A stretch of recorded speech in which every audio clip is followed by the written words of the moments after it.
கோ.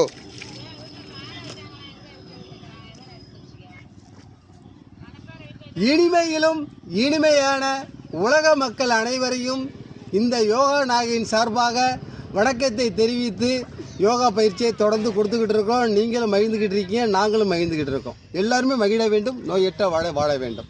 இப்போது எனது இனிய நண்பர் யோகாவின் தலைவர் சந்திரன் என்கிற ரவிச்சந்திரன் அவர்கள் இப்பொழுது பயிற்சியை தொடங்க போகிறார். அவரை கவனிங்க. யோகா எங்கே செய்கிறது? தண்ணீரையா தரையிலையா?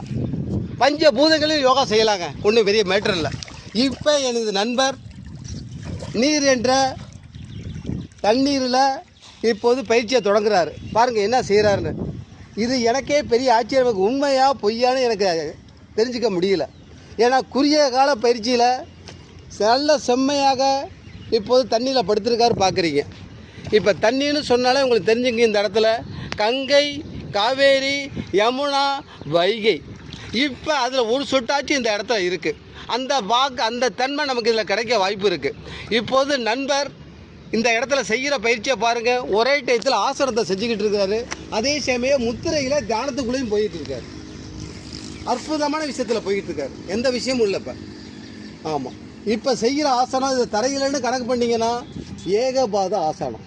சாதாரணமாக தமிழில் சொல்ல வேண்டும் என்றால் பனைமரத்து ஆசனங்க. இந்த ஆசனத்தை செஞ்சாலே தரையில் உடல் வளர்ச்சி இடம் யாப்பு இருக்குது. உடல் வளர்ச்சியில் சாதாரண விஷயமா? உள்ளுறுப்புகள் அனைத்தும் வேலை செய்யும் படிப்படியாக. ஆமாம், தூண்டப்பட்டு நோய் இல்லாமல் வாழலாங்க. சுவாசம் சீராக இருக்கும். இதில் மிக மிக முக்கியம் என்னன்னா மூச்சு பயிற்சி தாங்க அவசியம். ஆமாம், இதில் நான் ஈஸியாக எடுத்துட்டேன். இதுக்கு உதவி புரிந்தார் யாருன்னு சொன்னால் எனது இனிய நண்பர் யோகா மாஸ்டர் சுதாகர் அவர்கள். இதில் எந்த மாற்றமும் இல்லை.